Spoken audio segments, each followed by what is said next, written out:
Assalamualaikum warahmatullahi wabarakatuh. Halo siswa kreatif, sobat konten sekolah. Setiap hari kita bahkan manusia di seluruh dunia menggunakan air, mulai dari sekedar untuk minum, mandi, alat transportasi, maupun keperluan lainnya. Belum lagi hewan dan tumbuhan yang juga menggunakan air. Namun pernahkah kalian berpikir mengapa air di permukaan bumi ini tidak pernah habis? Padahal kita dan makhluk hidup yang lain menggunakannya setiap hari. Nah, jawabannya akan kalian temukan pada video ini. Air banyak digunakan dalam kehidupan sehari-hari. Namun, air tidak mungkin habis karena mengalami proses pendauran secara alami. Daur air berlangsung karena adanya pemanasan air oleh sinar matahari secara terus-menerus. Adanya panas matahari mengakibatkan air di permukaan bumi menguap. Peristiwa menguapnya air di permukaan bumi karena panas matahari disebut evaporasi. Selain evaporasi, penguapan juga terjadi pada tumbuhan. Penguapan pada tumbuhan disebut transpirasi. Uap air naik ke atas menjadi awan. Oleh karena makin ke atas suhu udara semakin rendah atau semakin dingin, maka awan yang mengandung uap air tersebut mengalami pengembunan. Peristiwa ini disebut kondensasi, membentuk titik-titik air. Akhirnya, titik-titik air tersebut jatuh ke permukaan bumi sebagai hujan. Peristiwa jatuhnya titik air menjadi hujan disebut presipitasi. Air hujan yang jatuh ke permukaan bumi akan terserap ke dalam pori-pori tanah.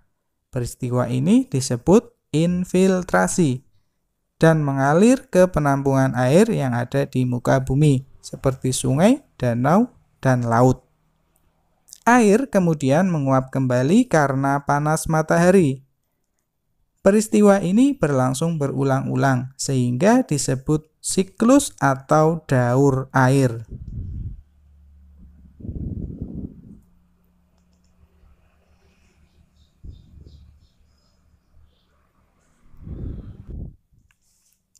Meskipun siklus ini berlangsung terus-menerus atau berulang, namun manusia perlu menjaga siklus air tersebut.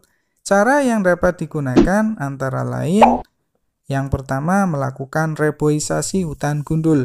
Hutan membantu menyimpan air hujan dalam tanah. Akar pohon-pohon di hutan akan mengikat air yang masuk ke dalam tanah dan menyimpannya sebagai air tanah.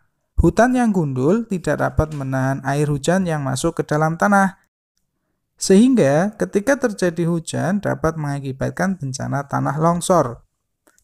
Dengan melakukan penanaman kembali hutan yang gundul atau reboisasi, air hujan akan disimpan sebagai air tanah.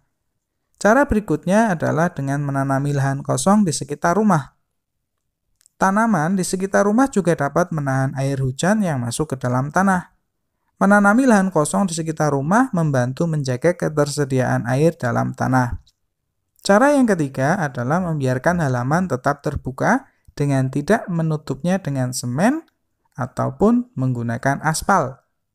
Halaman rumah yang tidak disemen menjadi daerah resapan air.